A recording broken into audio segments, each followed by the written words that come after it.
opened up here, and then we'll start the procedure. And for the record, in terms of a pain scale, if you can compare it to something. Probably more like a bee sting. The latest office innovation is a microchip implanted in the skin. This is the first American company to ever try this. So what are they tracking, and would you say yes if your boss asked you to do the same? So if my employer wanted to microchip me as if I was their puppy, I would have a huge problem with it, and I would probably quit. You could argue that the government is tracking you everywhere you go, but they are already with your phones. Yeah, it just seems a bit permanent. If you already have an Apple Watch that's you're wearing around, at least you can take that off at some point. Not something I would do. I think it's a great idea, and I think it would make it all a lot easier. I just think that you have to back it up with maybe some doctors saying it's good for your health, and then I think I would do it. 3 Square Market is a company working on one of the biotech advances at the forefront, implantable RFID or radio frequency ID microchips. The tech has been around for decades, used to track pets, packages, and livestock, but now the Wisconsin-based company is trying to make the implants mainstream. Even with all the risks and unknowns associated with this technology, I was really curious what it'd be like to have an implant. So I traveled to Wisconsin to get chipped, thinking, what's the worst that could happen? The chip is coming out at the end of the day. And the RFID chip is already inside there. Yes. And it's a little bit larger than a grain of rice. Correct. Jasmine rice, I think. Basmati. That's Indy Whitehead, better known as Gonzo. He's a local body piercer with 17 years of experience who was brought in to implant the microchips. I was slightly nervous about having the microchip inserted inside my body, given the size of the needle, and also nervous about what it could potentially mean for me, but here we go. Just take a nice big deep breath in, and exhale, release. There we go. It's in there. It's in there. Pretty quick and easy. I feel like a cyborg. Here you go, you're a proud member now. Indeed, part of the club. Just like that, I was part of a small group of people on Earth pushing the boundaries of what it means to be human. And within minutes, I was meeting with their tech team to get my chip programmed. I guess what you're saying, to sort of put it in layman's terms, if I wouldn't need to take this out until we live in that futuristic world where everything's wireless, cash is gone, autonomous vehicles take us everywhere, and I'm just beeping my way through my day. Really, probably you'd never have to take it out, and this is what we think is going to propel us into that next stage in life, the cashless society like they're doing overseas already. This would facilitate that because you wouldn't need to carry any cards or cash. Everything would literally be stored on the chip. There is no GPS tracker in the chip, which was really good to know. And the applications for it were actually pretty sweet. I could now open doors, fire off texts, forget all of my passwords, and even make credit card payments.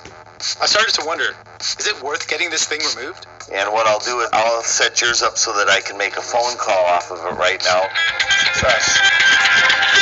Stuck in this internal debate about whether to keep the chip, I thought I'd talk to some employees to get their take. One who has the chip and another who opted out. You know, I wasn't opposed to it, but they had so many people that wanted the chip that I felt I would just wait for a few months and see how everybody reacted to it, if anybody got sick from it, anybody got infections, you know, any of that stuff. And it's everybody that has gotten one has been just doing just fine on it. You got chipped on your very first day. I guess the number one question I have is why? Why did you feel you had to do it besides seeing everyone else? So I found out through social media that the company that I was moving from Colorado to come to Wisconsin to work was optionally microchipping their employees. It sounds really futuristic and bizarre. And at first I wasn't going to do it. And how much information did you have? Did you know that you could open doors? Sure, but how much information do you have about the chip in general? All the questions that the news were asking, all the questions the employees were asking, all the right questions, the nitty-gritty questions were there. So I knew what it was made of, I knew what it could do, what it could do in the future. I was well educated before getting a microchip in my hand. They offered to take it out at the end of the day, and I was like, absolutely don't want this thing in my body longer than it needs to be. And I'm kind of having second thoughts. I think it might be fun to play around with it some more. I don't know, I'm having some thoughts, some inner conflicts about whether to keep it in or take it out. Upon application, there's a risk of infection, but beyond that, are there any downsides to having an RFID chip implanted anywhere in your body? This is an approved device. There's been nothing that has come out since 2004 that has done anything to change the FDA's stance on it? Well, for one thing, I'm not sure it's been conclusive whether or not these are safe for the human body. I know the FDA approved them years and years ago, but I think long term is sort of when we find these things out. That's Michelle Demoy. She researches how new technology could impact personal privacy. Along with health complications, I was also concerned about the security of the chip itself. Just how safe was my personal information on the chip? And was it safer there in my hand than in my wallet or phone? What ends up happening in a lot of situations with technology, and you can even point to any of the major tech companies that you interact with on a daily basis, they start off wanting data for one reason and end up using it for many other reasons. And so that switch of what your expectations are, is a little different when you are using a device or service where you ostensibly have an ability to walk away from it. And when you have something implanted in your body, of course, that removes that ability. 34 billion avenues exist for your information to travel down every single day. Everything you do, whether you're checking Facebook, checking out at the supermarket, driving your car, anything, your information's everywhere. Say I was sitting at a booth at a diner, because it doesn't have to be a line of sight read. It could go through a Band-Aid and potentially through a box or something thicker. Say someone was hoping to steal someone's identity, they're just scanning randomly in a restaurant. Could they pick up my information? Is anything unhackable? That's a stupid word. There's a reason why it's not in the dictionary. If you take the RFID chip that's now on every credit and debit card in this country and in the world, you have more problems with that, because the reality is the thing that's in your hand has a 256-bit encrypted password to get into it. It's significantly harder to try to take anything off of this than that card that's sitting in your wallet right now. Well, I think one thing that people forget is as technology gets more and more sophisticated and evolves, the technologies to break it also evolve and get more sophisticated. And for the moment, am I okay? I would say that you're okay. I would say you might want to think about not, whether the long-term use of it puts you at a higher risk than the benefit that you're getting. You might have a curiosity as a journalist and want to kind of see how this works. But I think beyond that, if there's no benefit to you, I would say take it out. Even though there are a lot of lingering questions about this technology, I decided to keep the chip anyway. So, for full disclosure, I actually got microchipped. It's in my hand right here. If you guys want to touch it. Oh my God. Why would you do that? Truth is, the potential of this technology is vast. It's being tested for security checkpoints and military bases. Doctors are using it to better track patient health data. In Sweden, chipped residents are using it to pay for things, like their train commute. And it can even help make the smart guns we've seen in movies like Skyfall a reality. Encode it to your palm print so only you can fire it.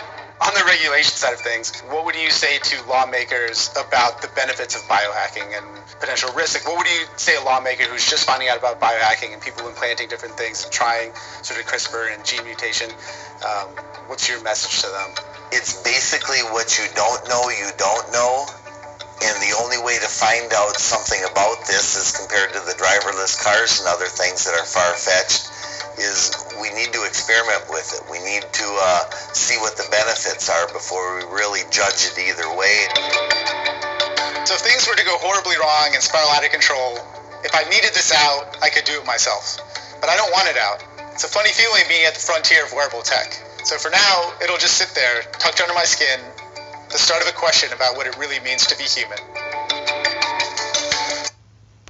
If Gary Peters wins, it not only returns a self-serving absent senator, it empowers the radical.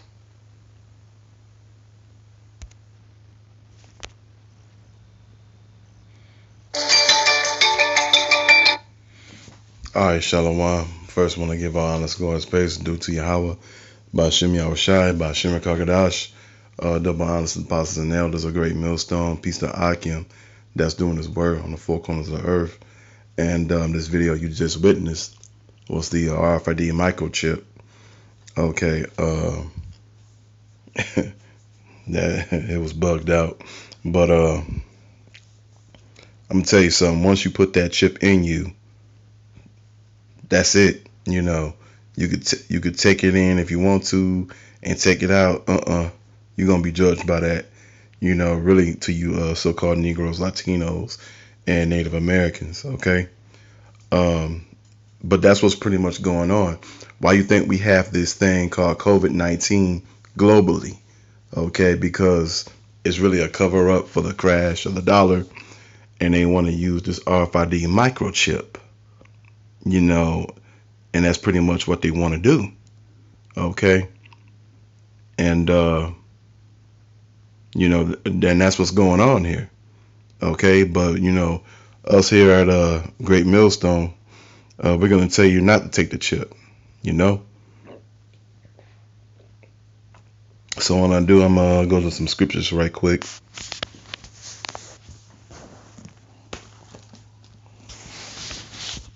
Okay, Revelation chapter 13, verses 16. And he chose us both small and great, rich and poor, free and bond, to receive a mark in thy right hand or in thy foreheads.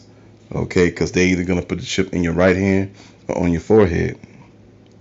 Next one, and then no man may buy or sell, save he that have the mark or the number of the beast or the number of his name.